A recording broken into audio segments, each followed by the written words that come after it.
ॐ सहना भवतु सहनौ भुनक्तु सह वीर्यं करवावहै तेजस्विनावधीतमस्तु मा विद्विषावहै। ॐ शान्तिः शान्तिः शान्तिः। ॐ पार्थाय प्रतिबोधितां भगवता नारायणेन स्वयं व्यासेन ग्रथितां पुराणमुनिना मध्ये महाभारतम् अद्वैतामृतवर्षिणीं भगवतीम् अष्टादशाध्यायनीम् अम्ब त्वामनुसन्दधामि भगवद्गीते भवद्वेषिणीं। नमोऽस्तु ते व्यासविशालबुद्धे फुल्लारविन्दायतपत्रनेत्र येन त्वया भारततैलपूर्ण प्रज्वालितो ज्ञानमय प्रदीप प्रपन्नपारिजाताय स्तोत्रवेत्रैकपाणये ज्ञानमुद्राय कृष्णाय गीतामृतदुहे नमः। सर्वोपनिषदो गावो दुग्धा गोपालनन्दन पार्थो वत्सः सुधीर्भोक्ता दुग्धं गीतामृतं महत्। वसुदेवसुतं देवं कंसचाणूरमर्दनं देवकी परमानन्दं कृष्णं वन्दे जगद्गुरुं। भीष्मद्रोणतटा जयद्रथजला गान्धारनीलोत्पला शल्यग्राहवती कृपेण वहनी कर्णेन वेलाकुला। अश्वत्थामविकर्णघोरमकरा दुर्योधनावर्तिनी सोतीर्णा खलु पाण्डवैरणनदी कैवर्तकः केशव। पाराशर्यवच सरोजममलं गीतार्धगन्धोत्कटं नानाख्यानककेसरं हरिकथा सम्बोधनाबोधितं। लोके सज्जनषट्पदैरहरः पेपीयमानं मुदा भूयाद्भारतपङ्कजं कलिमल प्रध्वंसिना श्रेयसे। मूकं करोति वाचालं पङ्गुं लङ्घयते गिरिं यत्कृपातमहं वन्दे परमानन्दमाधवम्। यं ब्रह्मा वरुणेन्द्ररुद्रमरुत स्तुन्वन्ति दिव्यैस्तवैः वेदैः साङ्गपदक्रमोपनिषदैः गायन्ति यं सामगा। ध्यानावस्थिततद्गतेन मनसा पश्यन्ति यं योगिनो यस्यान्तं न विदुसुरासुरगणा। देवाय तस्मै नमः देवाय तस्मै नमः।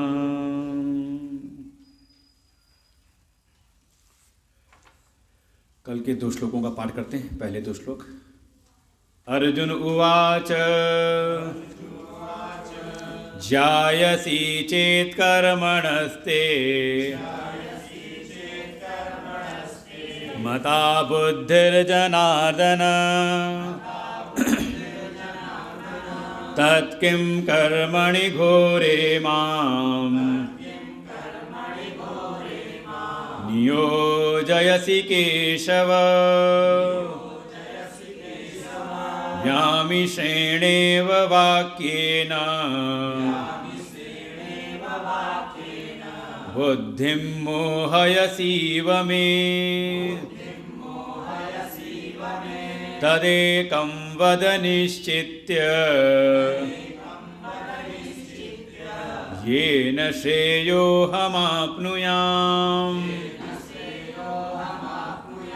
येन श्रेयोऽहमाप्नुयाम्।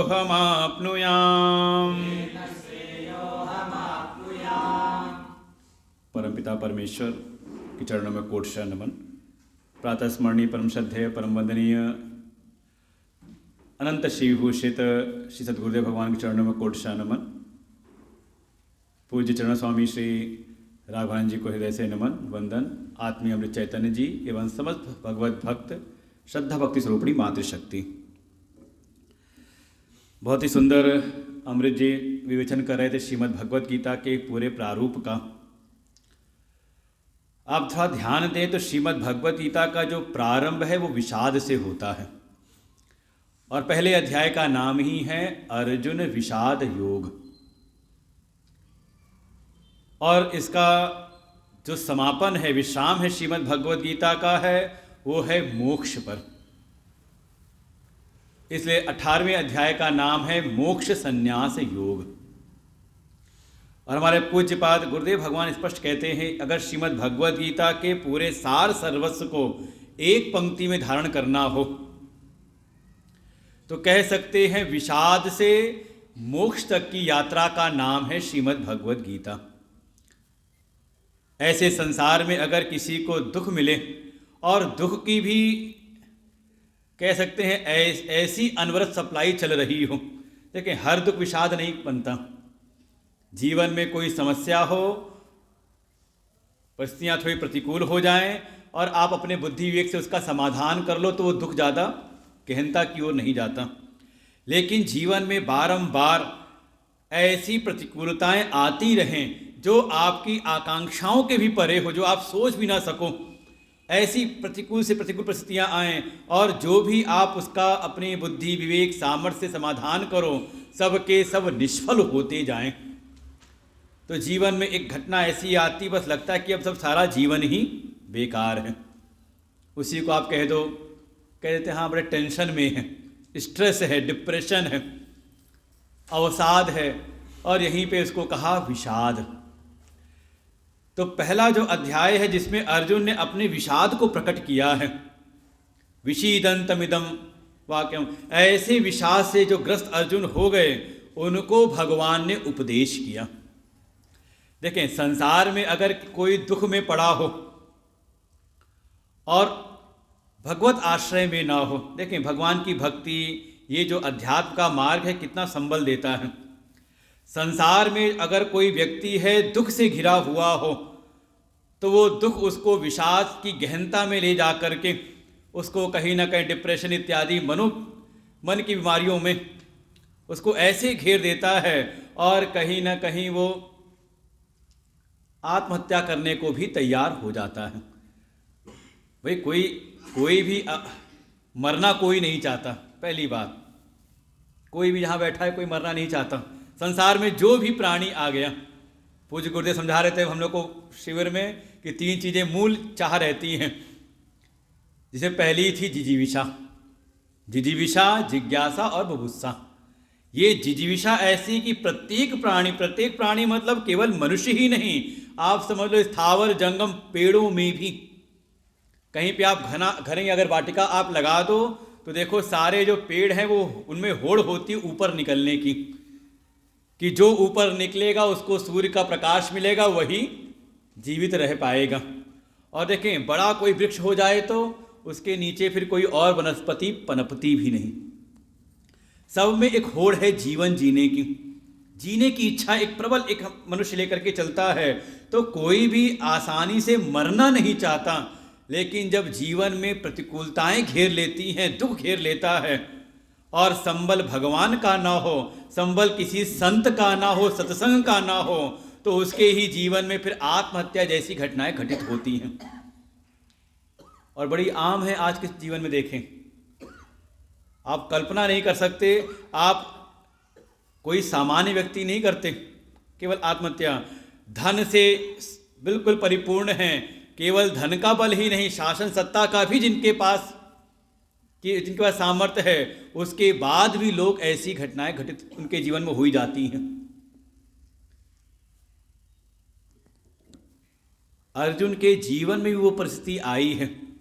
बस कृपा है भगवान की कि उन्होंने भगवान का वर्ण किया है, तो भगवान भी फिर अपने वर्ण किए हुए शिष्य को, अपने साधक, अपने भक्त को छोड़ते नहीं। कल पूज्य महाराज जी कह रहे थे कि भगवान की प्रतिज्ञाएं हैं गीता जी में। कम से कम गीता कुछ ना समझ में आए तो 2-4 प्रतिज्ञाएं ही भगवान की पकड़ लें। जैसे एक बताई थी, अनन्यास चिंतयन्तो माम ये जना पर्युपासते तेषाम नित्याभियुक्तानाम योगक्षेमम वहाम्यहम्।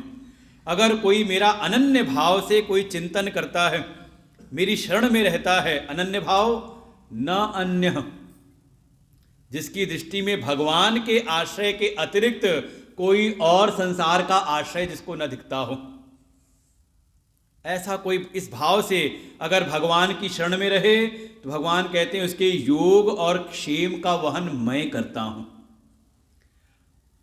पुनः पुनः भगवान प्रतिज्ञाएं करते हैं, कहते हैं कोई अगर अपने मन को, अपने बुद्धि को मुझ में लगा दे, मत चित्ता मद्गत प्राण, ऐसा कोई हो जाए, अरे तेषाम अहम समुद्धरता मृत्यु संसार सागराद, ये भगवान की प्रतिज्ञाएं हैं।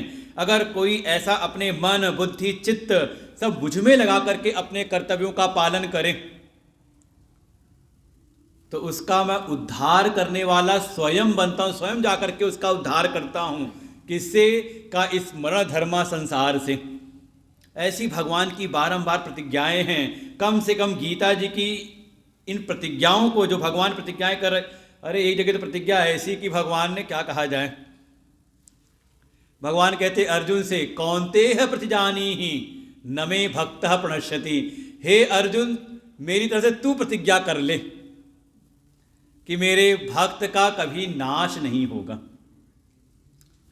अर्जुन चौंक गए, कहते हैं प्रभु ये प्रतिज्ञा करें तो आप क्यों नहीं कर लेते, मुझसे क्यों करवा रहे हो? भाई प्रतिज्ञा आपको करनी कर लो, ये क्या बात हुई? संसार में आप जाओ किसी से कह दो कि भैया तू मेरी तरफ से प्रतिज्ञा कर ले, करोगे आप? कोई अगर कहे कि मेरी तरफ से प्रतिज्ञा कर लो तो अर्जुन भी चौंके, प्रभु ये कौन सी बात हुई कि आप मुझसे प्रतिज्ञा करवा रहे हो? आप स्वयं कर लो कि आपके किसी भक्त का नाश नहीं होगा। भगवान कहते हैं बस यही अंतर है, अगर तूने प्रतिज्ञा कर ली तू मेरा भक्त है। वो भजन सुना है कि नहीं, अपना मान टले टल जाए, भक्त का मान न टलते देखा। भगवान ऐसे भक्त वत्सल हैं, ऐसे भक्तों पर कृपा करने वाले हैं जो एक बार उनका भक्त बन तो जाए। भगवान कहते हैं अर्जुन, मेरी प्रतिज्ञा का कोई भरोसा नहीं, मैं कब छोड़ दूं, कब प्रतिज्ञा लूं और कब प्रतिज्ञा छोड़ दूं। प्रतिज्ञा कर रखी थी कि महाभारत के युद्ध में शस्त्र नहीं उठाऊंगा, लेकिन एक भक्त ने वहां पर प्रण कर लिया, जो न आज हरि से शस्त्र पाऊं। भीष्म जी ने जब प्रतिज्ञा कर ली, भगवान उनकी प्रतिज्ञा को रखने के लिए अपनी प्रतिज्ञा तोड़ देते हैं और रथ का पहिया ही लेके दौड़ पड़ते हैं उनके ऊपर। मारा नहीं मारने के लिए नहीं दौड़े थे, केवल अपने भक्त की प्रतिज्ञा को रखने के लिए। तो भगवान अर्जुन से कहते हैं, हे अर्जुन, मेरी प्रतिज्ञा कोई भरोसा नहीं, अगर कोई मेरा भक्त मेरी प्रतिज्ञा के सामने आ जाता है तो अपने भक्त की रक्षा के लिए मैं अपनी प्रतिज्ञा को भी छोड़ सकता हूं। ऐसे भक्त वत्सल भगवान के अनेकों जगह पर प्रतिज्ञाएं हैं। ऐसी प्रतिज्ञाओं को भी अगर कोई जान करके समझ करके अगर भगवान के आश्रय में रहे, तो सदगुरु आश्रय में रहे, संत आश्रय में और इस सत्संग के मार्ग में रहे, तो देखें जो दुख जीवन में एक प्रतिकूलता की एक कहते सीमा पार करके उसको मृत्यु की ओर ले जाता है, वही संत की कृपा से, भगवत कृपा से इस सत्संग के मार्ग में अगर हो तो वही दुख उसे दुखों से मुक्ति के मार्ग में पहुंचा देता है। ये महिमा है सत्संग की, श्रीमद् भगवत गीता के ज्ञान की, सदगुरु कृपा की, कि जीवन में ऐसा नहीं कि प्रतिकूलताएं नहीं आती। राजा परीक्षित ने अगर भागवत कथा श्रवण की तो ऐसा नहीं कि उनकी मृत्यु नहीं हुई। कहीं ऐसा तो नहीं मृत्यु ना हुई हो भागवत सुन करके? कहा मृत्यु तो हुई उनकी, लेकिन जो क्षण क्षण मरने का जो एक भय है, जो दुख है, कहा वो उनके जीवन से समाप्त हो गया। ये है भागवत कथा का एक फल उनके जीवन में, यही है सत्संग का फल। ये जो जीवन में क्षण क्षण हम आशंकित रहते हैं, भयाक्रांत रहते हैं, मृत्यु के भय से डरे रहते हैं, और यही सब हमारे जीवन में कहीं ना कहीं दुख का रूप बना के चलते हैं। अगर हम इस सत्संग के मार्ग में रहें तो यही ज्ञान हमें दुख से मुक्ति के मार्ग में ले जाता है, भगवान की प्राप्ति के मार्ग में ले जाता है। श्रीमद् भगवद गीता बिल्कुल हमारे जीवन की चर्या को सुधारने के लिए है। मोटा मोटा अगर आप विभाग करें अपने जीवन को, तो जीवन के 2 पड़ाव हैं। हमारे अमृत जी बड़ा अच्छा बता रहे थे कि वेद के 2 भाग हैं। अब हाल चाल मत लो, बैठ जाओ शांति से, और आगे वाले पहले जो आए आगे बैठ जाओ, न फिर धक्का देते रहोगे, आगे आ जाओ। श्री कृष्ण गोविंद हरे मुरारी, हे नाथ नारायण वासुदेव। अरे आ जाओ, आप भी आ जाओ, काहे संकोच कर रही हो? श्री कृष्ण गोविंद हरे मुरारी, हे नाथ नारायण वासुदेव।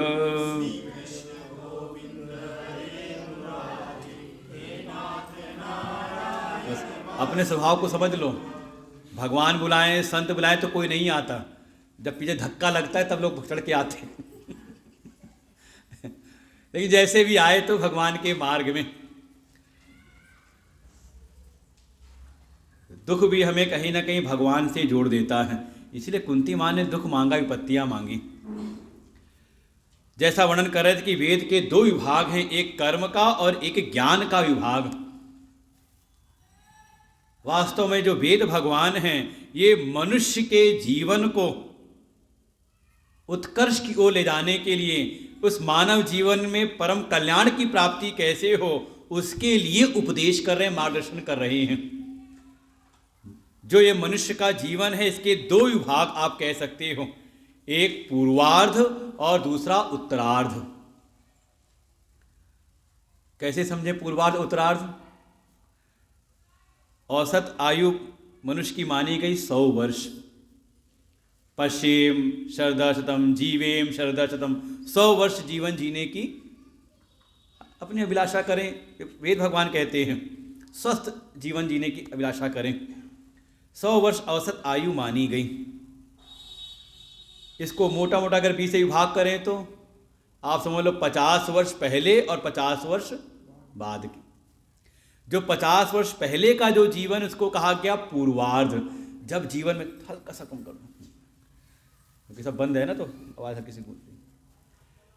जब जीवन विकास की ओर है, हम शरीर भी बड़ा हो रहा है, अपनी महत्वाकांक्षाएं बढ़ रही हैं, तो बिल्कुल जो हमारे शास्त्र हैं वो भी कहते हैं जीवन के यापन के लिए अर्थ और काम की प्राप्ति करो।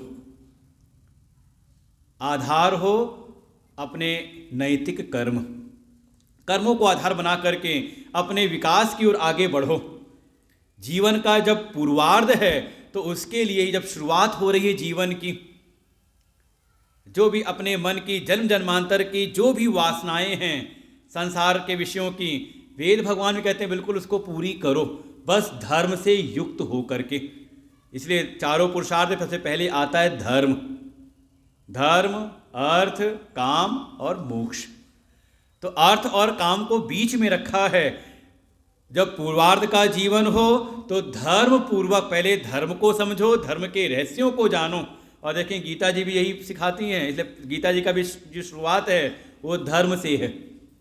धर्म क्षेत्रे कुरुक्षेत्रे समवेतायुत्सवः, तो प्रारंभ किया धर्म से। जीवन में धर्म हो और धर्म पूर्वक हम कर्म करते हुए कैसे अर्थ और काम की प्राप्ति करें। तो ये है जीवन का जो पूर्वार्ध, उसके लिए ही हमारे वेद भगवान में कर्म का वर्णन किया गया है। उसे एक शास्त्रीय शब्द कहते हैं प्रवृत्ति का मार्ग, प्रवृत्ति की बातें कही गई। और जब जीवन उत्तरार्ध की ओर हो, अब समझ लें कौन कौन है 50 के ऊपर जो जा रहे हैं वो कह रहे हैं, अब समझ लो उत्तरार्ध है, अब पसारा बहुत फैला लिया। जैसे होता है कोई दुकान वुकान चलाते हो तो सुबह गए दुकान पर तो दुकान को फैलाया, बढ़ाया उसको, खूब लंबा आगे पीछे सब सामान में सजाया उसको, और जब शाम हुई तो का एक एक करके सामान को समेटते हैं। तो जीवन का पहला पड़ाव जो है पूर्वार्ध, उसमें आप विस्तार करिए कैसे, उसके लिए वेद का कर्म का विभाग है, प्रवृत्ति के मार्ग का वहाँ पर वर्णन किया। और जब उत्तरार्ध आ जाए तो का अब धीरे धीरे अपनी दुकान को हम समेटें, अब यहाँ से चलने की हम तैयारी करें, प्रयाण करने की तैयारी करें। कैसे तैयारी करें, उसके लिए ही हमारे वेद भगवान में ज्ञान का वर्णन किया गया, ज्ञान का कांड है।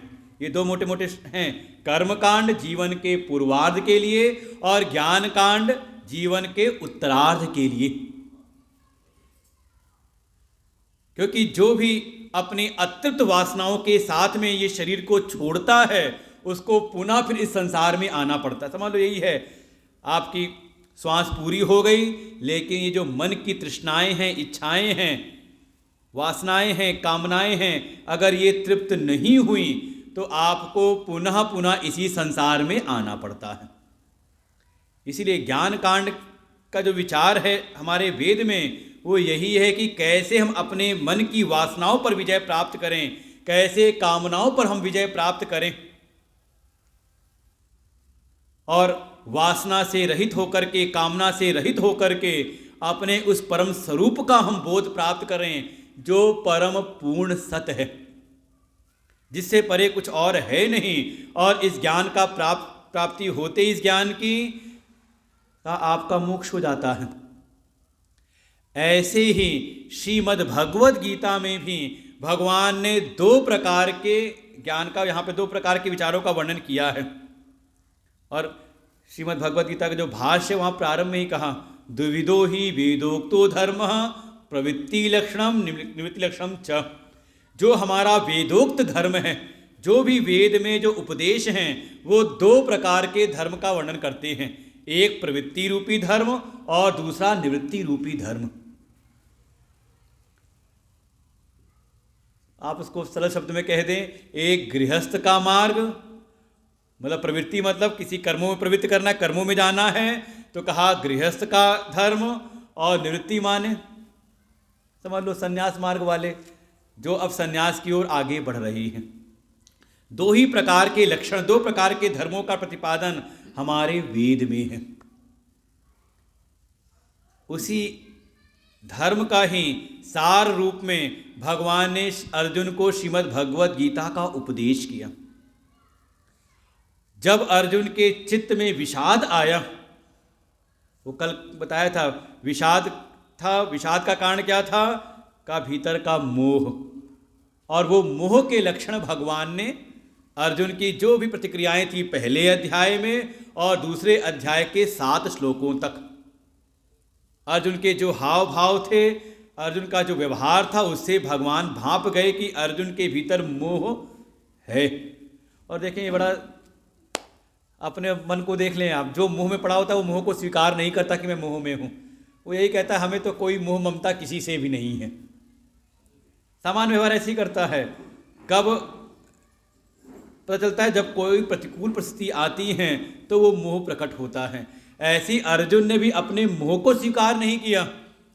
भगवान उनको उपदेश करते चले गए, तीसरा, चौथा, पांचवा, छठा, सातवां, आठवां, नौवां, 10वें अध्याय जब भगवान ने अपनी विभूति का वर्णन किया, देख अर्जुन मैं कहाँ कहाँ किस किस रूप में हूँ, वहाँ सुनकर के फिर 11वें अध्याय जब प्रवेश किया तो अर्जुन खुद ही कहते भगवान से, हे प्रभु आपके इन वचनों को सुनकर के यत्त योक्तम वचस्तेन मोहो अयम विगतो मम। हे प्रभु मेरे भीतर का जो मोह था ना, ये जो मोह था, ये मोह चला गया। कब माना है? 10वें अध्याय में। ऐसे भी जो संसार का प्राणी, जाके आप अगर सत्संगी हो, जो अगर थोड़े पुराने, आप जाओ चर्चा करो संसार में, थोड़ी आप ये बातें करना शुरू करो गीता जी की, सत्संग की, तो आपको सुना देगा, जाओ तुम ही जाके सत्संग सुनो, तुम ही मोह ममता में फंसे हुए हो, हमारी तो कहीं कोई मोह ममता नहीं है। तात्पर्य यह कि ये मोह का पता भी उसे चलता है जो किसी सद्गुरु की शरण में जीवन जीना शुरू कर दें। अपने भीतर का जो अभिमान है, अहंकार है, उसका भी पता तभी चलता है जब हम किसी सद्गुरु की शरण में हो, किसी संत की शरण में हों। क्योंकि ये अभिमान अहंकार तो ऐसा है, दुनिया का अभिमान अहंकार तो होता है, लेकिन अपने अभिमान अहंकार का भान नहीं हो पाता। जब कोई सत्संग की धारा में आता है, सद्गुरु शरण में रहता है, जीवन यापन करता है, साधना के मार्ग में हो, तो धीरे धीरे उसको खबर लगती है कि हाँ, हम देखो मोह में पड़े हुए। ऐसे अर्जुन को भी 10वें अध्याय में समझ में आया कि हाँ भीतर, भाई उसने कहा ना मोह, ये मोह चला गया। तो चला गया मतलब भीतर था ना, तभी तो गया। भाई कोई चीज़ थी तभी तो आगे निकलेगी बाहर। तो भगवान वहाँ पे शांत हुए नहीं, उसको फिर 11वां अध्याय पूरा सुनाया, 12वां सुनाया, 13वां, 14वां, 15वां, 16वां, 17वां, 18वां अध्याय पूरा सुना दिया। तब अर्जुन कहता है, हे प्रभु, आपके इन उपदेशों को सुन करके नष्टो मोह। हे प्रभु, आपके इन उपदेश को सुन करके मेरे भीतर का जो मोह है, कहा वो नष्ट हो गया। भगवान ने कहा काम पूरा हुआ। उसके बाद भगवान उपदेश नहीं करते। भगवान संकेत कर रहे कब तक गीता सुननी है। ये नहीं कि 2-4 बार सुना, एक अध्याय उधर का एक अध्याय उधर का और बस अब तो हम सिद्ध हो गए। कहा जब तक भीतर का ये जो मोह है, क्योंकि ये मोह ही हमें कभी ना कभी शोक में डालता है। अगर जीवन में दुख है, शोक है, संताप है, तो इसका कारण बाहर की परिस्थितियां नहीं हैं, बल्कि इसका कारण है भीतर की अविद्या, भीतर का अज्ञान, भीतर का मोह। ये बुद्धि के भीतर जो विपरीत समझ है अपने बारे में, जगत के बारे में और भगवान के बारे में, कैसी का नाम है मोह। जब तक ये मोह है, कोई शोक से बच नहीं सकता।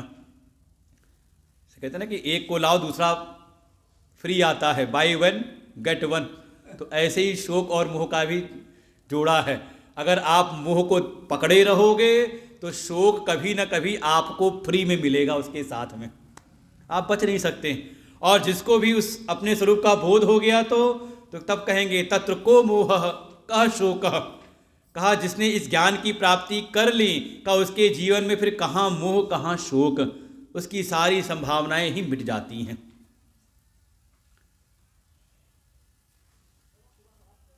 तो मुख्य रूप से 2 प्रकार के धर्म का वर्णन है, एक प्रवृत्ति रूपी और दूसरा निवृत्ति रूपी।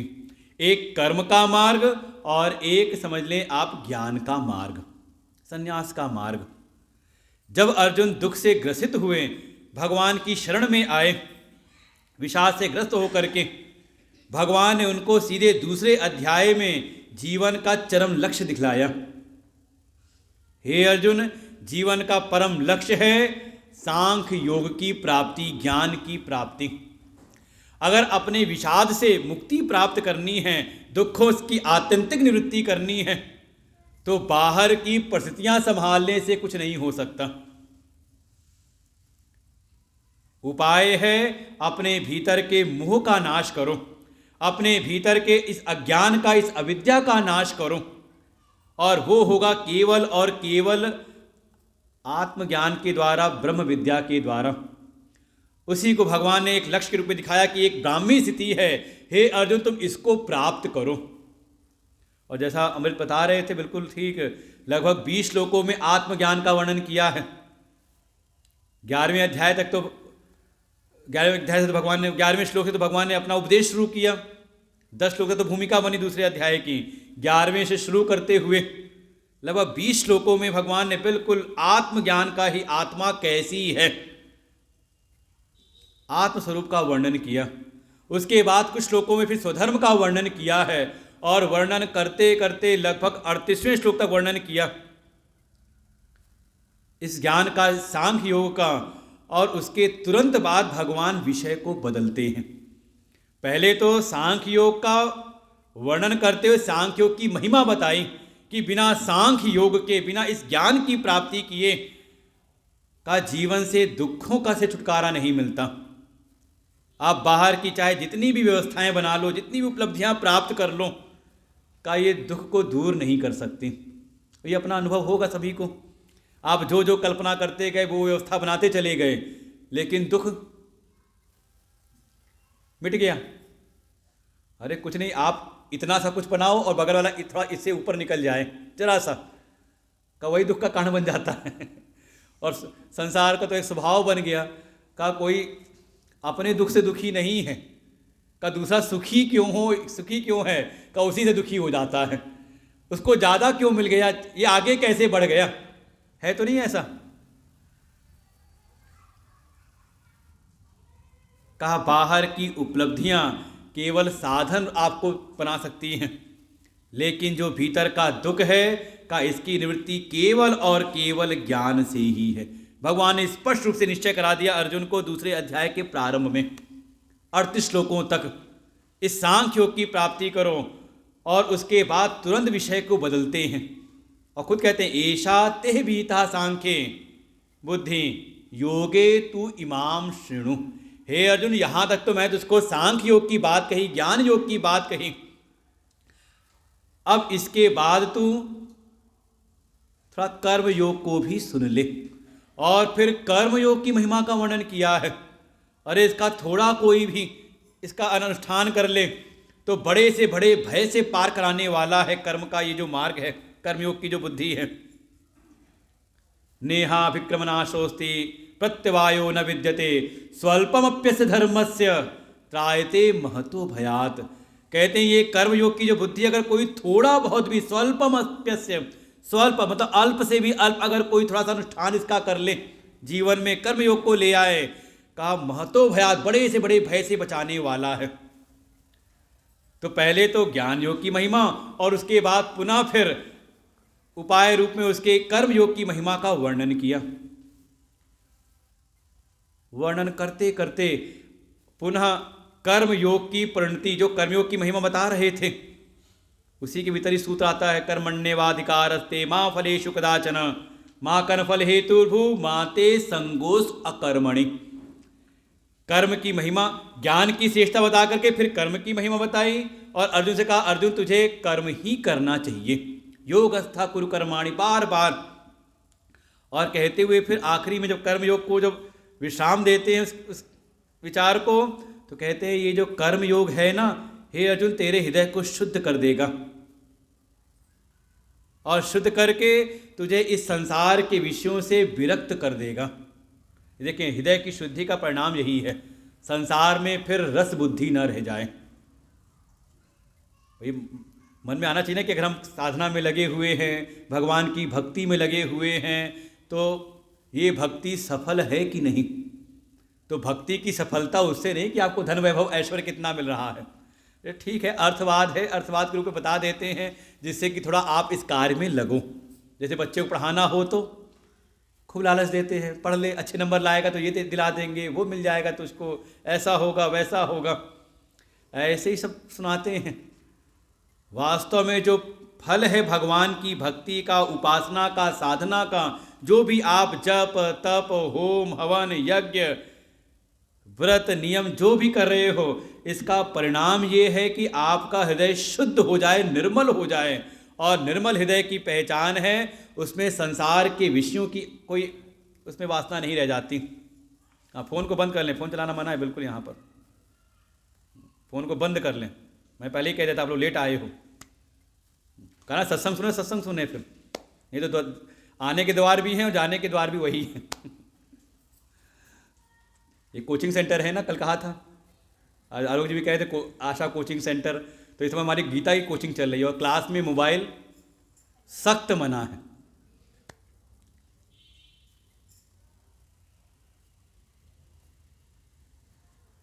देखिए आपने छेड़ा बीच में, डिस्टर्ब हुआ, फिर नुकसान आपका ही, हमारा कुछ नहीं है, फ्लो रुक जाता है फिर उसका। जो भी अर्जुन की मनस्थिति थी भगवान के समक्ष रखी और फिर जो भगवान उनको उपदेश करते हैं कर्मयोग का, कि एक ऐसी दृष्टि है पहले ज्ञान योग की महिमा और उसके साथ ही कर्म की महिमा का, दोनों बताया उसको। और सांख्य योग के द्वारा तो भगवान ने बताया जो तू चाहता था परम श्रेय अपना, वो तो सांख्य योग से प्राप्त होगा, लेकिन वैसी महिमा कर्म की नहीं बताई। कर्म के द्वारा कहा कि जो कर्म की साधना है, कर्म की जो दृष्टि बताई, इससे तेरा हृदय शुद्ध होगा, निर्मल होगा और संसार के विषयों से तुझे वैराग्य हो जाएगा और तू इस सांख्य योग की प्राप्ति का परम पात्र बनेगा और फिर ज्ञान योग की प्राप्ति करके तेरा परम श्रेय हो जाएगा। तो दो प्रकार की बुद्धि बता दी, ज्ञान बता दिया, विचार। एक है ज्ञान का मार्ग जो परम श्रेय की प्राप्ति कराने में सार्थक है, जो अर्जुन ने कहा था कि जिसमें मेरा श्रेय हो जाए, यस्यातिष्ठम ब्रूहि तन्मे, आप उसको वो बताइए जिसमें श्रेय की प्राप्ति हो। तो भगवान ने स्पष्ट रूप से कह दिया कि सांख्य योग से ही, इस ज्ञान योग से ही परम श्रेय की प्राप्ति संभव है। और साथ ही जब कर्म की महिमा बताई तो बताते हुए कहा अर्जुन तू कर्म कर, कर्म की महिमा बताई, लेकिन बार बार अर्जुन से कहते हैं अर्जुन तू, तेरा कर्म में ही अधिकार है, तू कर्म कर, कर्म की साधना में तू लग जा। और फिर बताते बताते आखिर में पुनः अर्जुन ने पूछा जो सांख्य की प्राप्ति कर लेते हैं, ज्ञान प्राप्त कर लेते हैं, उनकी रहनी कैसी होती है, उनके लक्षण कैसे होते हैं, जब वो अपने आप में एकांत में रहते हैं तो कैसा जीवन होता है, और जब वो संसार में निकलते हैं तो उनका जीवन कैसा होता है। समझे, जो श्रीमद् भगवत गीता की जो सिद्धि है वो केवल गुफाओं वाली नहीं है। हम कल भी कह रहे थे श्रीमद् भगवत गीता का जो उपदेश है वो समझ ले मानव जीवन के परम कल्याण कराने के लिए, केवल उसका अपना ही कल्याण नहीं बल्कि उसके द्वारा पूरे जगत का कल्याण कराने वाला है। तो दोनों ही बातें पूछी, अपने आप में है तो कैसे है, और संसार में व्यवहार कर रहा है तो कैसे व्यवहार करता है। और भगवान पुनः फिर उस ज्ञानी की महिमा बताते हुए स्पष्ट कह देते हैं, हे अर्जुन इस ब्राह्मी स्थिति की प्राप्ति करनी चाहिए, यही जीवन का परम लक्ष्य है। क्योंकि एक बार कोई उस ब्रह्म पद की प्राप्ति कर लेता है तो उसके जीवन में कभी मोह नहीं होता। एषा ब्राह्मी स्थिति पार्थ नयनम प्राप्त मुह्यति, एक बार जो उसको प्राप्त कर ले फिर वो कभी संसार में मोहित नहीं होता, उसको मोह की प्राप्ति नहीं होती। अंत काल में भी कोई इसको कर ले तो उसको ब्रह्म निर्वाण मिलता है, उसका जीवन सफल हो जाता है, उसके जीवन का परम श्रेय हो जाता है। अब ये दो प्रकार की बातें सुन करके ही अर्जुन के मन में संशय उत्पन्न हुआ कि भगवान एक बार तो ज्ञान की महिमा बताते हैं और कह रहे हैं कि ज्ञान से ही परम श्रेय संभव है, लेकिन दूसरी ओर कर्म की महिमा भी बता रहे हैं और बता के मुझको कह रहे हैं तू कर्म कर, तू कर्म कर। अब आपको समझ लें, आपको अगर दो चीज़ें बताई जाएं, एक की महिमा ज़्यादा बताई जाए और आपको कहा जाए नहीं तेरे को यही मिलेगा, तो उसको यही वाला दूसरा वाला रास्ता लेना चाहिए, तो क्या होगा मन में। जब अर्जुन पहले ही कह चुके कि मैं श्रेयार्थी हूँ और भगवान भी कह रहे हैं कि श्रेय के लिए ज्ञान की प्राप्ति करनी चाहिए, तो मुझको ज्ञान में सीधे क्यों नहीं लगा देते, ये मुझको बार बार कर्म में क्यों लगा रहे हैं कि तू कर्म कर, अकर्म में तेरी रुचि ना हो जाए, ऐसा क्यों है। और यही संशय का बीज अर्जुन के मन में आया और अर्जुन ने भगवान से पूछा। और देखें ये जीवन में ऐसा नहीं, तो आप साधना के मार्ग में जब वास्तव में जब अध्यात्म के मार्ग में आप आगे बढ़ोगे तो ये अपने भीतर का ये प्रश्न होता है। जैसे हम लोग जब सब छोड़ के आते हैं आश्रमों में गुरु जी की सेवा में कि चलो चलते हैं ब्रह्म विद्या की प्राप्ति करेंगे, उपनिषद सुनेंगे और गीता पढ़ेंगे, खूब ज्ञान की प्राप्ति करेंगे, और वहाँ पे फिर जाते ही सेवा पकड़ा दी जाती, चलो तुम्हारा ये भंडार में लग जाओ, तो कहीं इस सेवा में लग जाओ, तो कहीं उस आश्रम को जाके संभालो। तो मन में आता है कई बार, हम तो आए थे ध्यान समाधि लगाने के लिए और ये कहाँ काम में, ये हमारा अपना जीवन का अनुभव है। गुरु जी ने भेज दिया मेरठ आश्रम चले जाओ, हम गए और बिल्कुल एकांत वहाँ मिले। लखनऊ आश्रम तो काफ़ी बड़ा विस्तार लिया हुआ है, तो यहाँ पर दिन भर कोई ना कोई कार्य रहते ही रहते हैं। हमारा मेरठ का आश्रम बिल्कुल सुनसान, उस समय एकदम अकेले एकांत में। तो मन में आया बड़ी अच्छी जगह गुरु जी ने भेज दिया है, अपना सुबह से शाम तक जो भी लेक्चर पढ़े हों लैपटॉप में उसको चला दें और सुनते रहें, एक एक शास्त्रों का, ग्रंथों का। सबसे ज़्यादा अध्ययन हमने वहीं शुरू में ही किया। 3-4 महीने बीते, गुरुजी आए, पूछा क्या करते हो दिन भर। हमने बताया कुछ नहीं, सुबह अपना आश्रम का कार्य करके, मंदिर की पूजा पाठ करके, अपना सत्संग स्वाध्याय अपना लगे रहते हैं। कहीं समाज में नहीं जाते प्रचार करने के लिए? हमने कहा जो आता है उसको सुना देते हैं, पढ़ा देते हैं कुछ ना कुछ। छोटे बच्चे आ जाए उनको गीता याद करा दें, और भी कोई बड़े आ जाएं कुछ चर्चा कर लें। गुरुजी ने कहा ऐसे ही मैं भी किसी आश्रम में बैठ जाऊं तो क्या कोई समस्या तो ना दाल रोटी की हो जाएगी? गुरुदेव की ऐसी कृपा, पूज्य गुरुदेव के वचन थे, पूज्य गुरुदेव की मुझ पर ऐसी कृपा है जब से उनकी शरण में आया, और भगवान की ऐसी कृपा है कि जो भी उनकी शरण में आ जाता है, वो है ना प्रतिज्ञा भगवान की, योग क्षेमम वहाम में हम, योग और क्षेम का वहन परमात्मा करते हैं। योग माने अप्राप्त की प्राप्ति, जो प्राप्त नहीं है उसकी प्राप्ति करा देते हैं, और जो प्राप्त है उसका संरक्षण, उसकी रक्षा स्वयं भगवान वहन करते हैं। तो कहीं बैठ जाऊं मैं भी एक जगह तो क्या कोई कमी रहेगी?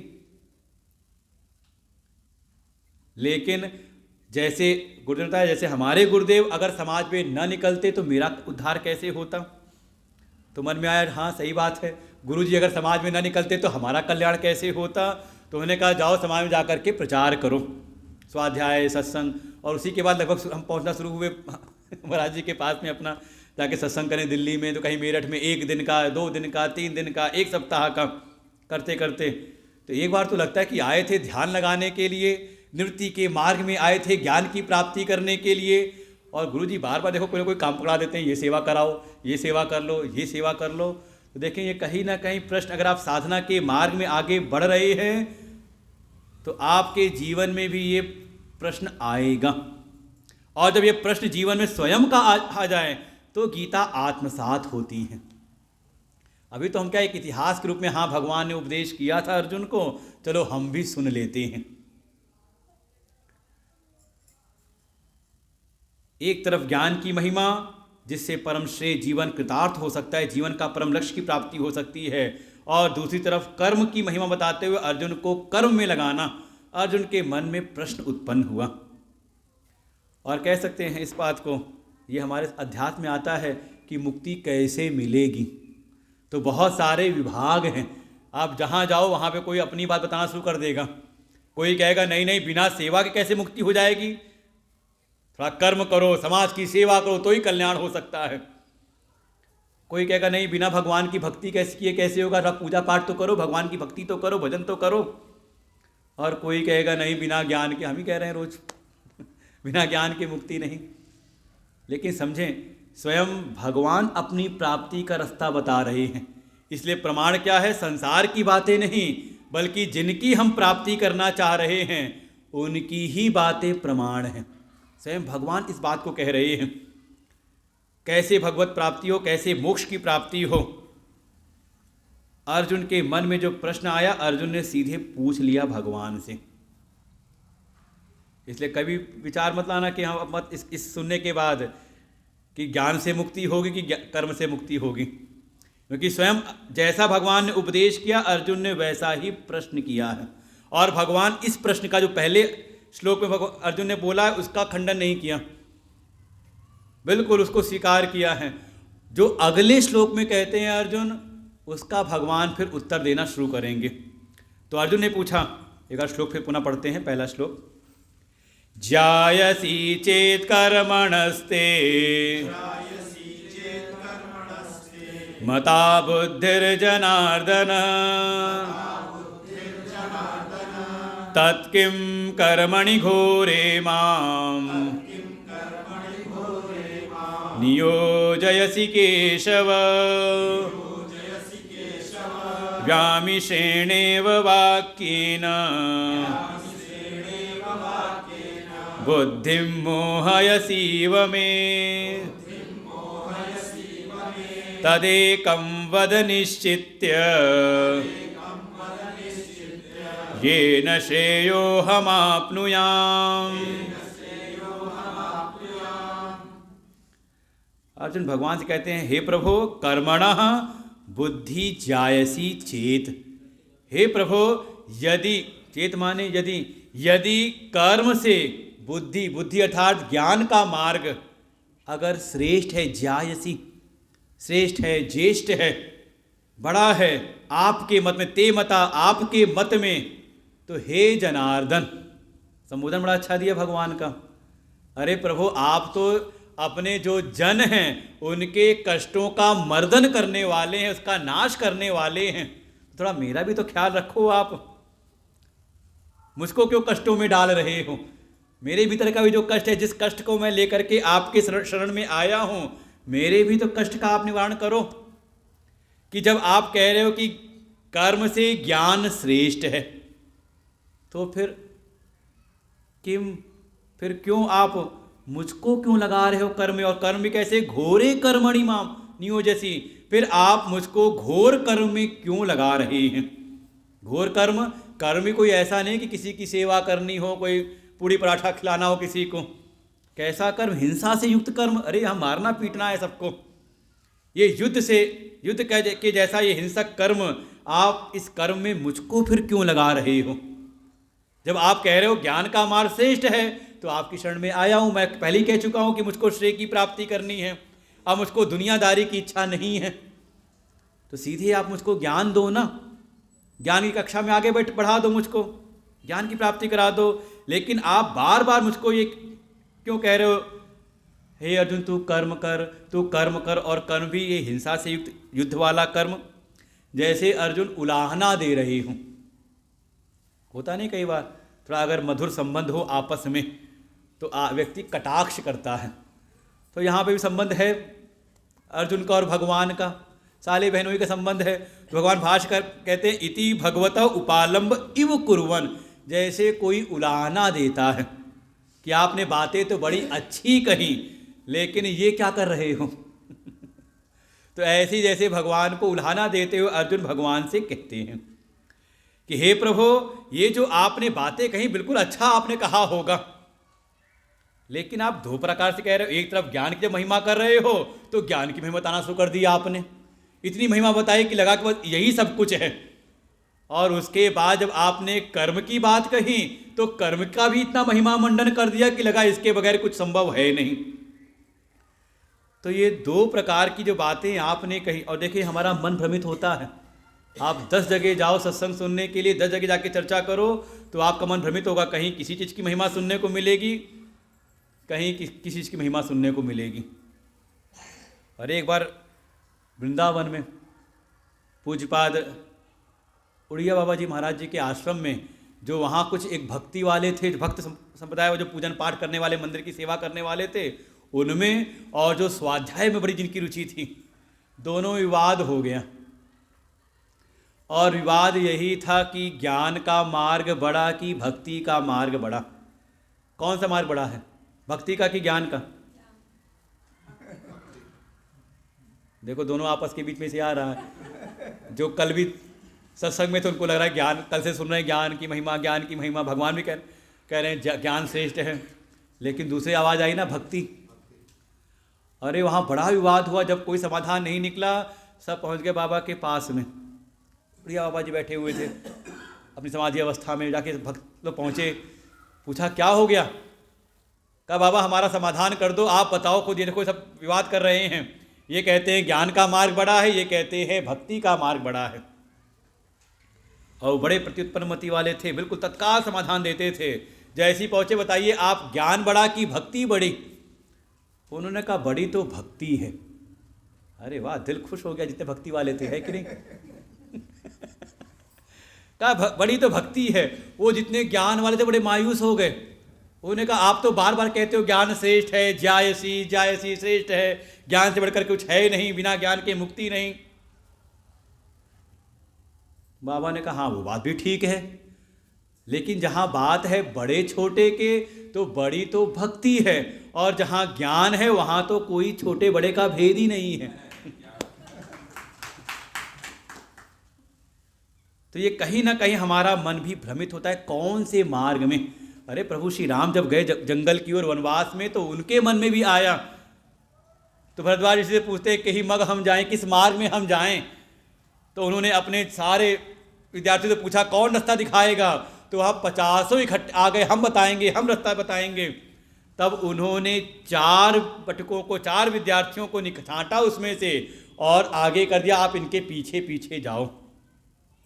इसलिए समझें, जब समाज में कोई चर्चा, कोई इस प्रकार का लोक मत में जब भेद हो जाए, तब उपाय है आप शास्त्र की शरण में जाओ, किसी संत की शरण में जाओ, तभी आपको रास्ता मिलेगा। नहीं तो ये मन के जो संशय हैं और भी ज़्यादा बढ़ जाएंगे। अर्जुन ने कहा, जब दोनों प्रकार के मार्ग की जब समान महिमा सुनी तो अर्जुन को लगा, प्रभु मैं तो आया था, मैंने कहा था तद एकम वद निश्चित्य, मुझको एक मार्ग बताओ, और ये आपने दो मार्ग बता दिए। ये भी अच्छा है और ये भी अच्छा है, दोनों ही अच्छे बता दिए। ये तो बातें आपकी बिल्कुल मिली जुली हुई सी लग रही हैं, व्यामिश्रेणे इव, बिल्कुल मिली जुली सी बातें आपकी लग रही हैं, दोनों ही बातें आपकी बिल्कुल मिली जुली सी लग रही हैं। ठीक है, आपने स्पष्ट स्पष्ट बताया होगा आपने अपनी बुद्धि के अनुसार, लेकिन प्रभु थोड़ा मुझको देखिए ना, मैं कैसा हूं, मैं किस जगह पर हूं, थोड़ी मेरी बुद्धि शक्ति अवस्था के अनुसार। इसलिए समझें, जो आचार्य भी होते सब जगह समान उपदेश नहीं करते। जैसी जैसी सामने पब्लिक हो, जैसे जैसे सामने श्रोता होते हैं, वक्ता का वचन भी वैसा ही हो जाता है। इसलिए हमारे अध्यात्म में प्रश्न का उत्तर नहीं होता, बल्कि प्रश्नकर्ता के मन का उत्तर होता है, क्योंकि सबके मन अलग अलग हैं। सबको एक समान, जैसे सामान्य में व्यवहार में भी तो होता है, एक ही बीमारी हो लेकिन वय अलग हो, अवस्था अलग हो, आयु अलग अलग हो, तो उसकी दवाई भी फिर अलग अलग हो जाती है, दवाई की मात्रा अलग अलग हो जाती है। ऐसे ही बिल्कुल इसलिए भ्रमित मत होना कि यहाँ तो कभी कुछ बताया कहीं कुछ बताया। अर्जुन भी कहते हैं, जैसे भगवान भास्कर ने कहा, इसीलिए कह रहे हैं कि अर्जुन ने ऐसे इशारा किया हो कि अर्जुनस्य योग्यम बुद्धि शक्ति अवस्था अनुरूपम। जैसे अर्जुन कह रहे, प्रभु थोड़ा मेरी बुद्धि मेरी शक्ति सामर्थ्य मेरी अवस्था के अनुरूप जरा आप उसको सरल करिए। जैसे विद्यालय में है, एक अध्यापक ने सुना दिया, जो अच्छे जो थे तेज तरार जो विद्यार्थी तो समझ में आ गया, लेकिन जो पीछे बैठे हुए हैं वो नहीं समझ में आया, तो का उनको फिर दूसरी तरह से समझाते हैं, ना समझ में आए तो तीसरी तरह समझ में आते हैं। वे टीचर कहते हैं बार बार, ना समझ में आए 10 बार पूछना हमसे। और कई बच्चे ने 2-3 बार पूछ लिया तो कहते कि नहीं, कहते तो है ऐसा कि 10 बार ना 10 बार मुझसे पूछो, लेकिन जहाँ 2-3 बार बच्चे ने पूछा उसके बाद तो फिर भगवान मालिक है। लेकिन है कि आचार्य फिर सबके लिए, सबकी अवस्था ठीक है, कुछ अच्छे हैं मेधावी छात्र हैं उनको भी समझाते हैं, लेकिन जो बिल्कुल पिछड़ी सीट पर बैठा, पिछड़े स्तर पर बैठा हुआ है, उसको भी ध्यान में रखते हैं। जैसे अर्जुन ने यही भगवान से इशारा किया हो कि प्रभु थोड़ा मुझको देखो, मैं इतना भी तीव्र नहीं, इतने सत्संग मैंने अभी नहीं सुने हैं, अभी मैंने ज़्यादा भागवत राम कथा नहीं सुनी, सीधे गीता सुनने आया हूँ, तो थोड़ा मुझको भी समझाओ, मुझको समझ में आनी चाहिए बात, इसलिए मेरी बुद्धि शक्ति के अनुसार आप मुझको बताओ, क्योंकि मुझको तो ये बिल्कुल मिले जुले से लग रहे हैं। हमने इसलिए कहा था फ़ोन बंद कर देना, रख लो फ़ोन भाई, अब रखवा लेंगे, अगली बार बजेगा तो। क्या जरूरत है फ़ोन लेकर के आने की, कौन सा योगी जी का फ़ोन आने वाला है कुछ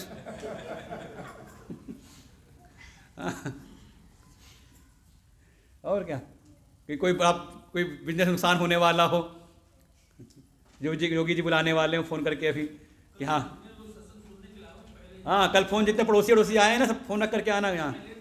हमने प्रारंभ में कहा था बच्चे घर छोड़ करके आओ, नहीं तो बच्चे शांति, जैसे बच्चा बैठा है अच्छा लग रहा है, शांति से बैठा है, उछल कूद मचाए ना, जब कहा पहले बच्चे को छोड़ के आओ घर में, मोबाइल घर में छोड़ करके आओ, क्या ज़रूरत है 2-1.5 घंटे के लिए, वो लगाना ही नहीं आता, वो साइलेंट बंद ही नहीं हो रहा होगा। ऐसी चीज़ लेके चलते जो अपने बस में ना हो। सबसे सरल भगवान बस में होते हैं, लेकिन तब जब मोबाइल अपने बस में करके आओगे तब। अर्जुन कहते प्रभु मुझको बताइए, मैं आया था अपनी बुद्धि के मोह को मिटाने के लिए, लेकिन आपने ऐसी बातें कही, ऐसा प्रवचन आपने किया कि मेरी बुद्धि और ज़्यादा मोहित सी हो रही है। वैसे देखा जाए ये आचार्यों का एक गुण होता है। हमने कल एक बात कही थी, जीवन का लक्ष्य है आत्मस्वरूप में अवस्थान, अपने स्वस्वरूप में स्थिति हो जाए। इसके लिए आवश्यक है चित्त की निर्मलता, शुद्धि। उसके लिए कर्म की साधना, उसके लिए आवश्यकता है चित्त की एकाग्रता की। कहा उसके लिए भक्ति की साधना। अच्छा, चित्त निर्मल हो गया और शांत हो गया तो हो जाएगा? कहा नहीं, अब आवश्यकता है विचार मंथन की। उसके लिए ही ज्ञान योग की साधना। जैसे लक्ष्य है घी की प्राप्ति करना, मक्खन निकालना, कहाँ से निकलेगा? पानी से। बिस्लरी की बोतल मंगवाएं फिर आपके लिए, किससे मिलेगा घी? दही कहाँ से मिलेगी? जो मक्खन है वो दूध में समाया हुआ है, पोर पोर में उसकी है। लेकिन हम दूध लेके ढूंढने लग जाए मक्खन, तो मक्खन दिखाओ, मक्खन दिखाओ, मिलेगा मक्खन? कहा नहीं, अभी दूध को गर्म करो, गर्म करके कहा उसको जमाओ, जामन डाल के जमाओ उसको। अच्छा, दही जम गई तो मिल जाएगा? क्यों? अभी तो उसको शांत किया, जो दूध हिल रहा था उसको जमा दिया, जम गया वो, तो मिल जाएगा मक्खन? कहा नहीं मिलेगा। कैसे मिलेगा? कहा उसको मथना पड़ेगा। ऐसे ही वही मथना। अच्छा, ठंडी में मथने लग जाओ तो ठंडी दही हो तो थोड़ा उसको गर्मी भी देनी पड़ती है। ऐसे ही ये जो ज्ञान स्वरूप, अपना आत्म स्वरूप जो मक्खन है, जो अमृत है, कहा कैसे प्राप्त होगा? कहा जैसे दूध को पहले किया गर्म, तो कर्म योग की साधना समझ लो, दूध को गर्म करना है, गर्म करके फिर ठंडा करना है। और भक्ति योग की साधना समझ लो, उसको जमाना है। जम गया, उसके बाद कहा उसको मथना रूप, अर्थात थोड़ा हम सत्संग का श्रवण करें, अपनी बुद्धि को विचारों से, ब्रह्म विचार से उसको हम मथें। पहले संसार के विचारों को हम किनारे करें, कर्म की साधना, भक्ति की साधना से किनारे करके संसार के जो विषय वासनाएं हैं, संसार के जो भी विचार हैं, दुनियादारी है, उसको पहले हम शांत करें। और फिर ऐसे शांत किए हुए मन के द्वारा आप ब्रह्म का विचार करो, आत्मस्वरूप का विचार करो, तब ये ज्ञान स्वरूप अमृत मक्खन आपको मिलेगा। तो इसके लिए पहले जब आप कभी जाओगे साधना के मार्ग में किसी सदगुरु शरण में, तो कई बार वो आपको ऐसी परिस्थितियां देंगे कि आपकी जो बुद्धि है वो बिल्कुल मथ सी जाए। तो वहाँ परेशान मत होना। वो कई बार होता है कि जैसे कक्षा में बैठे हो, क्लास में बैठे हो, विज्ञान की कक्षाएं, ऐसी जो गहन कक्षाएं होती हैं, वहाँ कई बार दिमाग में खुजली होने लगती है, आखिर कहना क्या चाह रहे हैं। और समझ लो ऐसा ना हो आपको, समझ लो अभी आप आगे बढ़ नहीं रहे। तो कई बार आचार्य भी ऐसे ऐसे विचार आपके मन में डाल देते हैं जिससे कि थोड़ा आप घर जा कर के अपनी बुद्धि को आप मथें, थोड़ा आप चिंतन करें, शांति से नहीं, बिल्कुल शून्यता से आपको अमृत स्वरूप, ज्ञान स्वरूप की प्राप्ति नहीं होने वाली। आप सोचो कई बार ध्यान करते करते बस जान लिया कुछ नहीं है। हमसे भी कहा किसी ने कि अगर कुछ नहीं, अगर ये ध्यान में हमने जान लिया तो बस हो गया। हमने कहा हो क्या गया, फिर तो दीवार ज़्यादा अच्छी आपसे सिद्ध है, वो भी शून्यता में ही रहती है हमेशा, जड़ता में ही रहती है, तो आपसे ज़्यादा सिद्ध तो दीवार है। फिर भाई अगर आप जड़ता कोई प्राप्त करना चाहो तो बिल्कुल शून्य हो गया। कहा शून्य नहीं, शांत, बिल्कुल शांत ही नहीं। कहा जो आपने चित्त को निर्मल किया है, शांत किया है, अब ऐसे निर्मल चित्त के द्वारा भगवत स्वरूप का आप मंथन करो, चिंतन करो। इसके लिए कई बार आचार्य दो प्रकार के विचार आपके मन में डाल देंगे, ये सही है या ये सही है। अरे एक समय एक राजा थे, वो सो के उठे और सो के उठते ही उनके मन में आया, वो जब सो रहे थे सपना चल रहा था, सपने में वो ऐसा भटक रहे थे कि 3 दिन से मैं भूखा हूँ, कहीं खाना मिल नहीं रहा, 3 दिन से भूखा हूँ बिल्कुल, जबकि खा पी के सोए थे, भाई राज परिवार के थे, और बिल्कुल ऐसे भूख से तड़प रहा हूँ जैसे कुछ है ही नहीं, भिखारी बने हुए थे। और अचानक नींद खुल गई और जब उठ के बैठे तो यही सोच रहे कि ये सत्य है या वो सत्य है। कहीं ऐसा तो नहीं आप इस समय सपना देख रहे हो, नींद में हो? नहीं हो सकता ऐसा कि सपना देख रहे हो इस समय सपने में हो।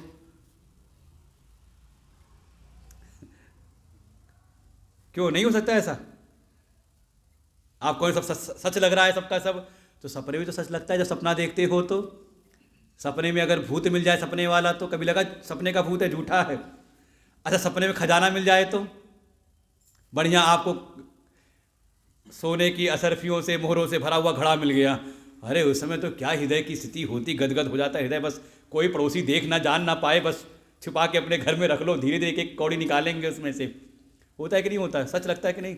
स्वकाले सत्यवद भाति, जैसे सपना भी देखें तो अपने समय में बिल्कुल सत्य लगता है, जब आप जगते हो तो लगता है कि सब सपना था, झूठा था। तो उनके मन में यही विचार उत्पन्न हो गया कि जो मैं उठ गया हूँ ये सत्य है, ये सच है, या जहाँ अभी मैं था थोड़ी देर पहले वो सच है। क्या सच है? सपना तो नहीं देख रहे, सपने में आए हो सत्संग सुनने के लिए आशा पैलेस में, क्योंकि पिछली बार सुना था हमने कभी, और वो संस्कार देखिए, जो जो आपने देखा और सुना है उसी से जो वासनाएं चित्त में संग्रहित हो जाती हैं, वही अर्ध निद्रा की अवस्था में एक नया प्रपंच रच देती हैं। यही स्वप्नावस्था, और कुछ नहीं होता सपना। सपने में वो आप कभी नहीं देखते जो आपने कभी देखा सुना ना हो। हाँ ये है कि कहीं का ईंट कहीं का रोड़ा, भानुमति ने कुनबा जोड़ा, वो हो सकता है कि कहीं की चीज़ कहीं दिख जाए। तो आपने पिछले वर्ष सुना था सत्संग आशा पैलेस में आ करके, और नीचे सत्संग हो रहा था, आप घूमते हुए आ गए थे ऊपर वाले हॉल में भी, तो नीचे का सत्संग भी सुना था, ऊपर का हॉल भी देखा था। तो इस बार आप आ गए सपने में, दोनों विचार आपस में गड्ढमड्ढ हो गए। सत्संग में बाबा जी तो वही हैं, लेकिन हॉल बदल गया है। तो कहाँ हो आप इस समय? कहाँ हो? सपने में नहीं हो। अब सब सोच रहे हो ना, विचार बुद्धि चली ना, दिमाग चला ना बुद्धि। आप सत्संग में आए, सत्संग सुनते सुनते मन शांत हुआ, लेकिन जरा सा एक विचार डाल दिया आपके मन में, तो हलचल हुई कि नहीं मन में? कि नहीं हुई? ऐसे करते हिलाओ ना फिर कि ठंडी में जम गए हो एकदम या तो ऐसे ऐसे करो, या तो ऐसे ऐसे करो, लगे तो कि हाँ जग रहे हो, ठीक ठाक हो, सुन रहे हो। तो अभी मन के भीतर आया कि नहीं, कुछ उथल पुथल हुई कि नहीं मन में? का आचार्य भी कई बार ऐसे विचार आपके मन में डालते हैं, जो वास्तविक जो सद्गुरु हैं, जो संत हैं, जो आपका कल्याण चाहते हैं, तो आपके जीवन में वो अनुकूलता नहीं बल्कि आपके जीवन में प्रतिकूलताएं डालते हैं, चाहे वो परिस्थितियों की हों चाहे विचारों की हों, जिससे थोड़ा आप सजग बने रहो, आलसी ना बनो। समझें इस बात, इस रहस्य को समझें अपने, हमारे जो हमारी भारतीय संस्कृति है, जो हमारा वैदिक जो हमारा संस्कार है, उसमें ऐसे आचार्यों की महिमा है, चमत्कारी बाबाओं की महिमा नहीं है कि आपको चमत्कार किया और दुख दूर, और उसके बाद खुद परेशान हो अपने चेले से ही का बिल्कुल हर प्रकार से, चाहे बाहर की परिस्थितियाँ हों भौतिक जगत की, और चाहे आध्यात्मिक विचार की परिस्थितियाँ हों, आपके भीतर ऐसा कोई ना कोई विचार डालते हैं जिससे आपकी बुद्धि मत जाए। भगवान ने भी जैसे अर्जुन को के बुद्धि को मथा है, भगवान चाहते तो क्या कृपा करके उसको कर नहीं सकते थे, ज्ञान दे नहीं सकते थे उसको, सीधे एक बात समझा देते। लेकिन भगवान ने वास्तव में अर्जुन की बुद्धि को मथने के लिए ही ये दो प्रकार की बातें कही। तो अर्जुन ने कह दिया, प्रभु ये दो प्रकार की मुझे बातें क्यों कह रहे हो, आप मुझको समझो ना, मेरी बुद्धि के अनुसार समझाओ, लेकिन वो एक बात बताओ। और देखिए हमारा मन ऐसा ही है, जब कभी आप समस्याओं से घिर जाओ तो आप कोई एक निश्चित रास्ता चाहते हो। अच्छा कभी मन में आया, कभी आप अब जो गाड़ी चलाते हो कहीं जाते हो, तो आजकल एक बड़ा साधन है ना गूगल मैप, आप निकल पड़ो और गूगल मैप दो रास्ते दिखा दे आपको, एक रास्ता ऐसे जा रहा है और एक रास्ता इधर से जा रहा है। तो क्या होता है मन में कहते नहीं अरे एक रास्ता दिखाओ ना, ये क्या दो दिखा दी, किधर अब किधर से जाएं, चौराहा सामने आगे किधर से जाए, इधर जाएं इधर जाएं। तो हम फिर देखते हैं किसमें समय कम लगेगा, किसमें लाल लाइन कम है, पीली लाइन कम है, जिसमें नीला नीला हो उसमें निकल चलो, है ना। तो हमारा जो शिष्य का मन है वो कोई सीधा सरल उपाय चाहता है, लेकिन जो योग्य गुरु हैं वो सीधा सरल नहीं बल्कि उसके जीवन में परिस्थितियाँ थोड़ी विकट भी देते हैं, जिससे उसका विवेक और भी जगे। ये है बिल्कुल, आप समझ लें। बहुत अनुकूलता जीवन में हो तो आपका बुद्धि विवेक उतना नहीं जग पाता।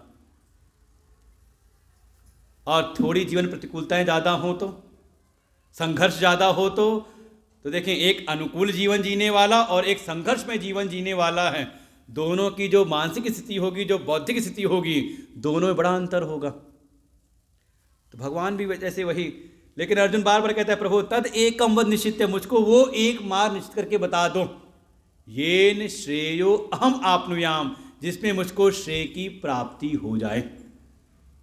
अर्जुन अपने लक्ष्य पर अडिग हैं, ये है अर्जुन की बड़ी पात्रता, डिगते नहीं।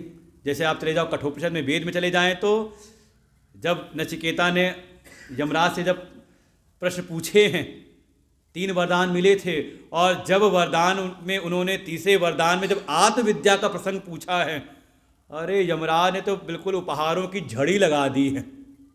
जाओ बढ़िया बढ़िया अकंटक तुम्हें राज्य में दे देता हूँ, पूरी भूमि का कंटक राज ले लो, हस्ती हिरण्यमश्वान भूमि महत आयतनम वृणीश्व। अरे तुम ये मत पूछो, बल्कि इसके बदले तुम मुझसे पूरी अकंटक राज्य मुझसे प्राप्त कर लो, हाथी घोड़े सब ले लो, पुत्र पौत्र ले लो, स्वयं भी जितना जीना चाहो उतनी आयु मुझसे ले लो।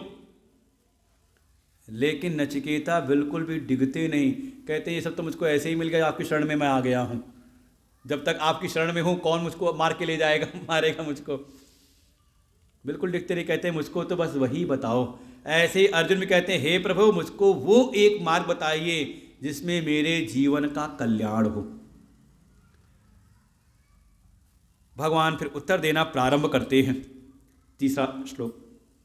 श्री भगवानुवाच लोकेस्मिन् द्विविधा निष्ठा पुरा प्रोक्ता मया नघ ज्ञानयोगेन सांख्यानां कर्मयोगेन योगिनां लोकेस्मिन् द्विविधा निष्ठा पुरा प्रोक्ता मया नघ ज्ञानयोगेन सांख्यानां कर्मयोगेन योगिनां। भगवान सबसे पहले उत्तर देते हैं जो दूसरे श्लोक में कहा था अर्जुन ने, हे प्रभु ये 2 प्रकार की मिली जुली हुई सी बातें आप क्यों कह रहे हो। पहली वाली बात का खंडन भगवान नहीं कर रहे कि कर्म से ज्ञान श्रेष्ठ है, क्योंकि भगवान का भी मंतव्य वही था जो अर्जुन ने पूछा है, जो कहा है। हाँ, ये जो बात कही थी कि 2 प्रकार की मिली जुली बातें क्यों कह रहे हैं, तो भगवान पहले उसी का ही निराकरण करते हैं। हे अर्जुन ये मिली जुली बातें नहीं हैं। भगवान खुद कहते हैं मया प्रोक्ता, हे अनघ, भगवान ने अर्जुन को संबोधन दिया है अनघ। अनघ माने, अघ माने होता है पाप, और जो पाप से रहित हो तो बिल्कुल निश्चल कोई हो, निर्मल हृदय का हो, समझे यही गीता की पात्रता है। आप भगवान के समक्ष पहुंच जाओ, एक बार निश्चल भाव से चले जाओ, हे प्रभु मैं जैसा भी हूँ आपका हूँ। देखो भगवान की कैसी कृपा होती है, ऐसे संतों के पास आप चले जाएं। भगवान कहते हैं हे अनघ, हे निष्पाप अर्जुन, मेरे द्वारा ही मया प्रोक्ता, मेरे द्वारा ही कहा गया है, पूरा पूर्व में बिल्कुल सृष्टि के प्रारंभ में मेरे द्वारा ही इस लोक में अस्मिन लोके द्विधा निष्ठा, 2 प्रकार की निष्ठा का वर्णन। हे अर्जुन, हे निष्पाप अर्जुन, मेरे द्वारा इस सृष्टि के पूर्व में ही 2 प्रकार की निष्ठाओं का वर्णन किया गया है। अब समझ लें, वेद जो है भगवान के श्वास प्रश्वास रूप में हैं।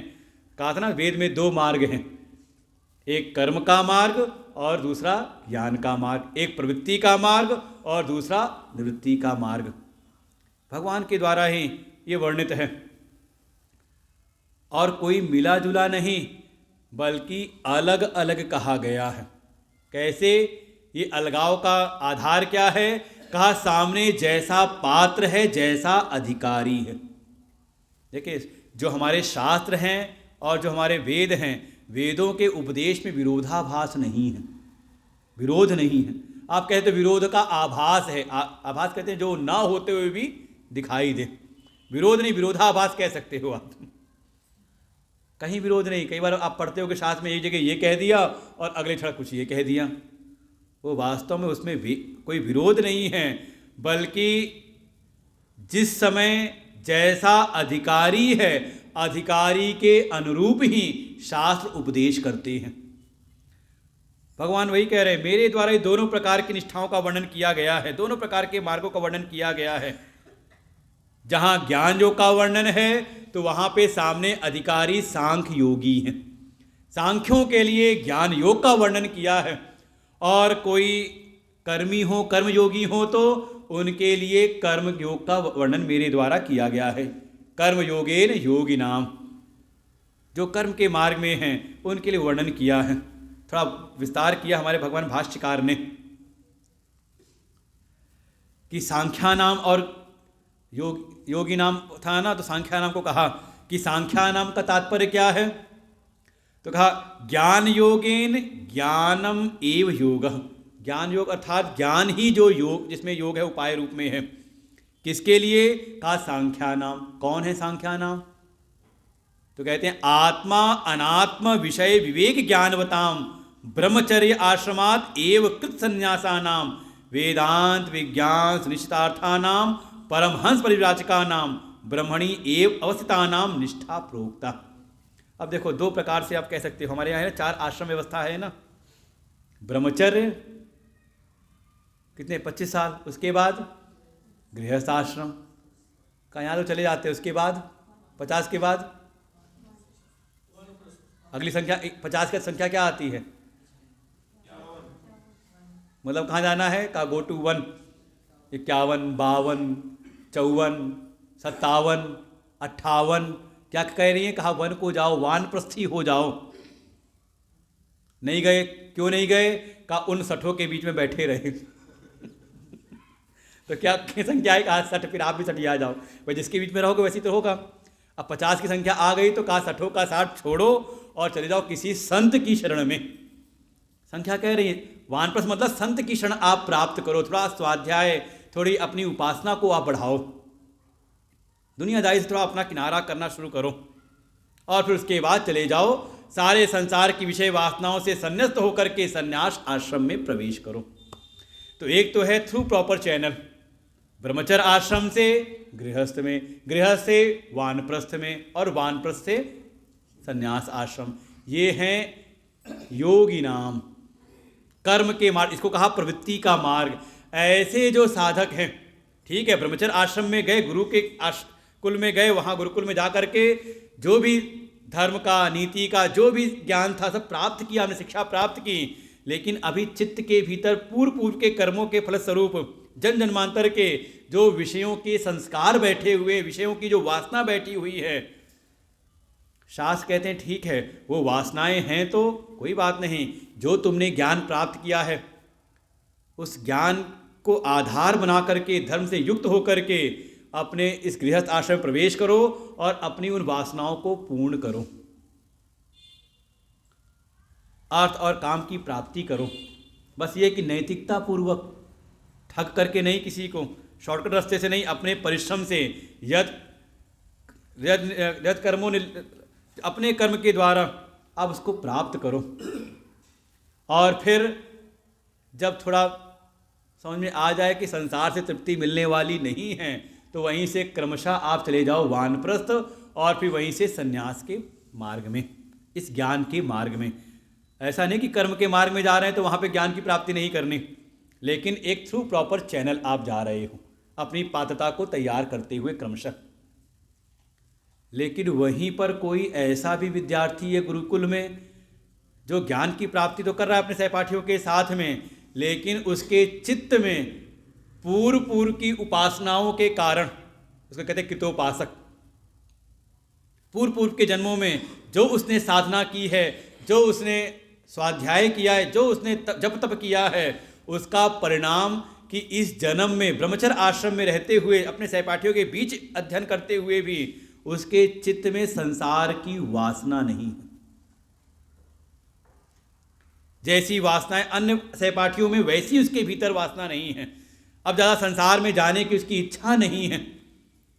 ऐसा कोई विद्यार्थी है तो का वही ऐसा कृतोपासक पूर्व जन्म का जो साधक, ऐसा जो शिष्य है, वो फिर गुरु की आज्ञा ले करके वो सीधे संन्यास आश्रम में प्रवेश करता है।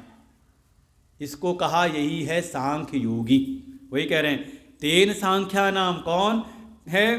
कहा आत्म अनात्म विषय विवेक ज्ञानवताम, का पूर्व पूर्व के जन्मों के संस्कारों के परिणाम स्वरूप बचपन से उसके भीतर आत्मा अनात्मा ऐसा विवेक जगा हुआ है।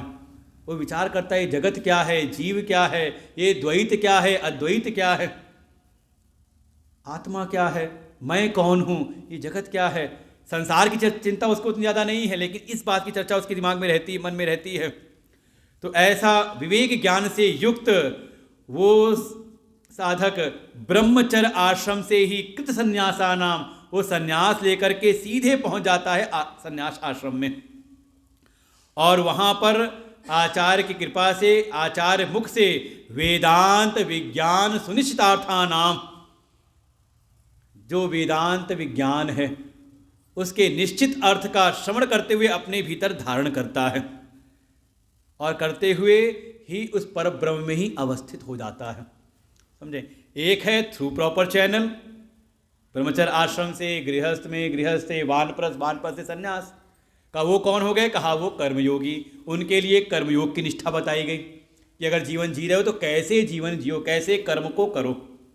और कोई ऐसा जिसके चित्त में अब संसार की वासना नहीं है तो जबरदस्ती उसको कर्म में नहीं लगाते, बल्कि उसको सीधे ज्ञान की प्राप्ति कराने के लिए उसको सांख्य योग का उपदेश हमारे शास्त्रों में प्राप्त होता है।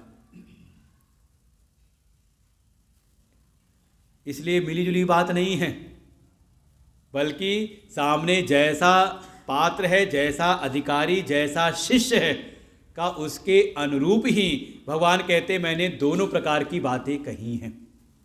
और जो तुझको कह रहा हूँ कर्म करने के लिए, वो इसलिए कि अभी तू सांख्य का पात्र नहीं, उस ज्ञान योग का पात्र नहीं है, क्योंकि तू अपनी चॉइस से आया है ना इस मार्ग में, अपनी इच्छाओं से आया है इस मार्ग में।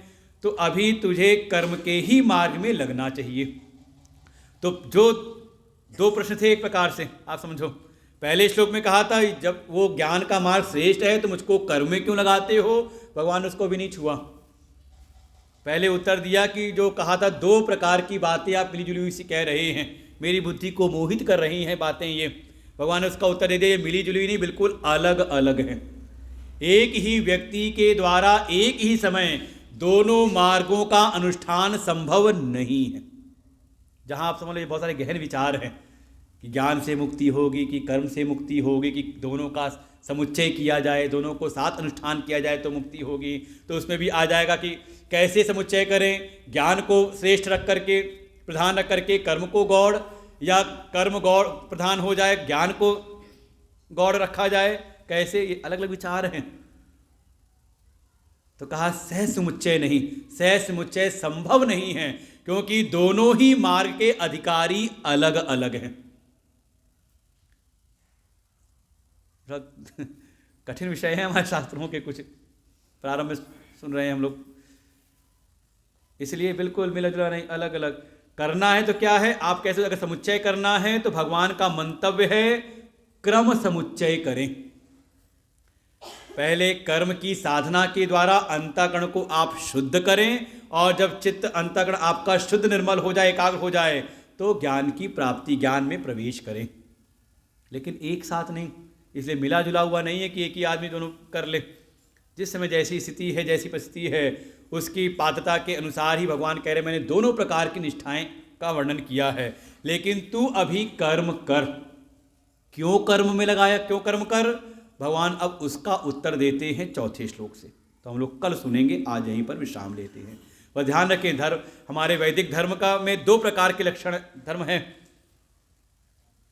समझ लें। जैसे जीवन का आपका दो भाग है ना, पूर्वार्ध और उत्तरार्ध। पूर्वार्ध मतलब अभी आप विकास के मार्ग में जाना चाहते हैं, तो कहा उसके लिए ही कहा कर्म का मार्ग है, प्रवृत्ति का मार्ग है। और उत्तरार्ध अब सब समेटना है, जाने की तैयारी करनी है, तो का उसके लिए ही फिर निवृत्ति का मार्ग है, ज्ञान का मार्ग है। ये दो प्रकार का भगवान ने गीता के दूसरे अध्याय में अर्जुन को वर्णन किया। लेकिन दोनों बातों को सुन करके, दोनों की महिमाओं को सुन करके अर्जुन के मन में थोड़ा एक संशय उत्पन्न हुआ, एक प्रश्न उत्पन्न हुआ, और वही प्रश्न श्रद्धापूर्वक अर्जुन भगवान से पूछते हैं और तीसरा अध्याय वहीं से प्रारंभ होता है। तो दो मार्ग हैं, कौन से दो मार्ग हैं? एक ज्ञान का मार्ग है, एक कर्म का मार्ग है। श्रेष्ठ कौन सा है? कहा जो सांख्य योगी हैं, विवेकी हैं, उनके लिए ज्ञान योग का मार्ग, और जो अभी कर्म प्रवृत्ति में लगे हुए उनके लिए कर्म योग का मार्ग। जैसा साधक, जैसा पात्र, वैसा है उसके लिए वही ज्ञान श्रेष्ठ है। और बाकी कल सुनते हैं आज यहीं पर। कल सब समय से आना, बहुत लेट आए आज सब। हम तो यहाँ आके बैठ गए, कोई था ही नहीं यहाँ पर। 5:15 पे ही आ गए। कल इन्होंने कहा था आलोक जी ने कि कल 5 बजे शुरू होगा, तो हमें लगा हम ही लेट हो रहे हैं। 5:15 बजे आए, देखा जाए कोई था ही नहीं, स्वागत के लिए भी कोई नहीं था। तो हमने सोचा माला खुद ही पहन ली जाए। तो कल बिल्कुल समय से आए। हाँ, 5 बजे से है। जितना समय लोगे उतना विस्तार से समझ में आएगा। ओम पूर्णमदः पूर्णमिदं पूर्णात् पूर्णमुदच्यते पूर्णस्य पूर्णमादाय पूर्णमेवावशिष्यते। ओम शांति शांति शांति। हरि ओम। श्री गुरुभ्यो नमः। हरि ओम। आरती के लिए पांडे जी का परिवार और जो पीछे आरती करें, संकोच न करें, आगे आगे आरती करें। व्यास योगेश जी हमारे बीच में, वो भी आरती करें। घुमा देना पीछे घुमा।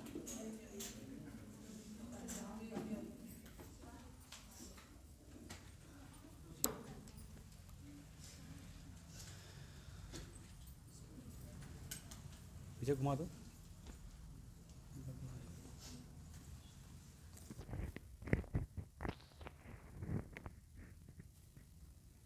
जय भगवद गीते मैया, जय भगवद गीते।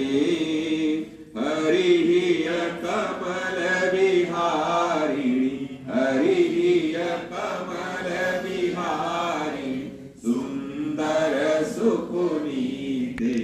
ओम जय भगवद गीते। कर्म सुमर्म प्रकाश शक्ति हरा मैया काम